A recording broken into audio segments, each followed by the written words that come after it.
আসসালামু আলাইকুম। LNG liquefied natural gas এটি কি এবং কিভাবে এই সাপ্লাই চেইনটা মেইনটেইন করা হয়? সবাই আমরা বলছি যে এলএনজি বাংলাদেশে ইউজ হচ্ছে এবং এটা নিয়ে অনেকেই বিভিন্ন ধরনের দ্বিধামত আছে। তো এলএনজি হচ্ছে আমরা যে পাইপলাইনে যে গ্যাসটা ইউজ করি এই গ্যাসটারই একটা তরলীকরণ ফর্ম। অর্থাৎ একে লিকুইড আকারে ট্রান্সফার করা হয়। তো এইটাই সাধারণত মিথেন, ইথেন, মিথেনের পার্সেন্টেজ প্রায় 95% এন্ড আদার দেখা যাচ্ছে ইথেন, প্রোপেন এগুলো হালকা এবং বিউটেনেও কিছু পদ্ধতি থাকে, কার্বন ডাইঅক্সাইড এবং নাইট্রোজেন এবং অন্যান্য গ্যাসের পার্সেন্টেজ থাকে, but 95% is a methane gas. So এই গ্যাসটার হলো one of the main process হচ্ছে আমরা যে খনি থেকে গ্যাসটা উত্তোলন করা হয়। এই গ্যাসটাকে উত্তোলন করার পর একে পরিশোধন বা পরিষ্কারণ করা হয়, তারপরে একে তরলীকরণ করা হয়, অর্থাৎ ফার্স্ট স্টেপে -30 থেকে -40 ডিগ্রি সেলসিয়াস টেম্পারেচার একে লিকুইফিকেশন করা হয়। এরপরে ফাইনাল স্টেজে যখন এর লিকুইফিকেশন করা হয় তখন টেম্পারেচার থাকে -162 ডিগ্রি সেলসিয়াস। দিট ইজ স্ট্রিমেন্ডাস নেগেটিভ টেম্পারেচারে একে লিকুইফিকেশন করা হয়। এই লিকুইফিকেশন গ্যাসটাকে একটা স্টোরেজ ট্যাঙ্কে, আইসোলেটেড স্টোরেজ ট্যাঙ্কে সেভ করা হয়। সেখান থেকে একটা শিপ যায়, সেই শিপে লোডিং করা হয়। সেই শিপটা আবার সমুদ্রের মাধ্যমে বাংলাদেশে আবার একটা এরকম একটা শিপ আছে যেখানে আমরা এফএসআর বলি, এই জায়গায় আসে।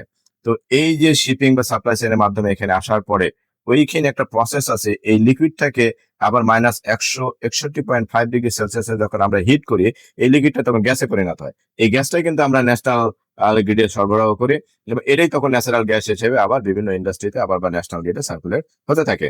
So this is the LNG supply chain and process আমরা বলতে পারি। সো এখানে যদি আমরা দেখি যে ইনভেস্টমেন্ট কস্টিংটা কেমন আসে, তো ইনভেস্টমেন্ট কস্টিং এর যদি দেখি আমরা প্রায় এফএসআরও ইনস্টলেশনে প্রায় 400 থেকে 500 মিলিয়ন ডলারের মতো একটা খরচ হয়। এখানে দেখা যাচ্ছে এফএসআরও কনভার্সনে আবার আছে 200 থেকে 350 মিলিয়ন আছে, সাবসি পাইপলাইন আছে, মর্নিং সিস্টেম আছে এবং টোটাল ইনফ্রাস্ট্রাকচার 150 থেকে দেখা যাচ্ছে 500 মিলিয়ন ডলারের মতো একটা খরচ হয়। তো বাংলাদেশে মহেশখালীতে যে ফার্স্ট এলএনজি প্রকল্প অবকাঠামো গঠন করেছে সেখানে প্রায় 180 মিলিয়ন ডলারের মতো কিন্তু আমাদের খরচ হয়েছে। That is very expensive process. So শুধু যে কস্টিংটা এখানে তা না। সো এলএনজি যে আমরা কিনছি এর কস্টিং স্ট্রাকচারটা কেমন হয় সেটা যদি আমরা একটু দেখি, তো গ্লোবাল এলএনজি মার্কেটে এখানে প্রায় $10 থেকে $15 পার এমএমবিটি একটা কস্টিং আছে। শিপিং এ আছে $0.5 থেকে $1.5 খরচ হয় পার এমএম। এফএসআরও এবং রিগ্যাসিফিকেশনে এখানে আমাদের খরচ হয় প্রায় $0.4 থেকে $1 এর রেঞ্জের মধ্যে ইন্টারন্যাশনাল স্ট্যান্ডার্ড, এবং পাইপলাইন খরচ কান্ট্রি ভেদে ভ্যারি করে এবং মোট সরবরাহকৃত গ্যাস আমরা যদি ইন্টারন্যাশনাল স্ট্যান্ডার্ডে দেখি 11 থেকে $18 পার এমএমবিটিতে খরচ হয়।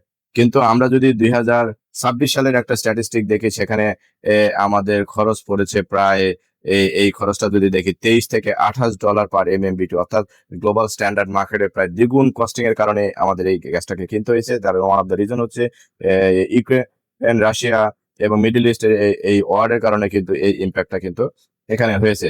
সো এলএনজি সাপ্লাই চেইনে আমরা যদি দেখি 80% কস্টিং কিন্তু এলএনজি কেনার ক্ষেত্রে খরচ হয় এবং 5 থেকে 10% খরচটা হয় পরিবহনে। আর রিগ্যাসিফিকেশন যেটা ইউনিট যেটা আমাদের মহেশখালীতে আছে এখানে খরচ হয় 3 থেকে 8%। সো পাইপলাইনের কস্টিংটা কিন্তু ওয়ান অফ দ্য বেশি, এখানে 2 থেকে 5% কিন্তু পাইপলাইনে খরচ হয়। সো এইখানে সবচেয়ে বড় দেখেন আমরা এফএসআর কিন্তু সবচেয়ে কস্ট না, সবচেয়ে কষ্ট হলো এলএনজি কেনা। সো আন্তর্জাতিক বাজারে কম্পিটিশনের মাধ্যমে এবং একটা পারফেক্ট কম্পিটিশনের মাধ্যমে যদি এবং আমরা লং টার্ম কন্ট্রাক্টের মাধ্যমে যদি এলএনজিটা কিনতে পারি তাহলে কিন্তু আমরা সবচেয়ে বেনিফিট, কারণ আমাদের লং টার্ম কন্ট্রাক্ট খুব একটা নাই, আমরা বেশিরভাগ স্পট মার্কেটে থেকে এই প্রাইসটা কিনি, দ্যাটস ওয়াই কিন্তু আমাদের প্রাইসটা কিন্তু বেশি, ভেরি হাই। সো এই হাই কস্টে গ্যাসটা যখন আপনাকে সাপ্লাই দিবে গভর্নমেন্ট কিন্তু ভর্তুকি দিয়ে এটা কভার করতে পারবে না। এই ভর্তুকি অবশ্যই তাকে উইথড্র করাইতে হবে গ্রাজুয়ালি, কারণ এত এক্সপেন্সিভ দামে এলএনজি কিনে সেটাকে ভর্তুকি দিয়ে কভার করে পুরো দেশে সাপ্লাই দেওয়া, এটা ইজ ভেরি এক্সপেন্সিভ প্রসেস এবং অনেক উন্নত কান্ট্রিও কিন্তু এলএনজি ম্যানেজ করতে হিমশিম খায়। So this is the LNG এবং one of the world critical energy supply চেইনের মধ্যে one of the critical energy supply chain LNG operation.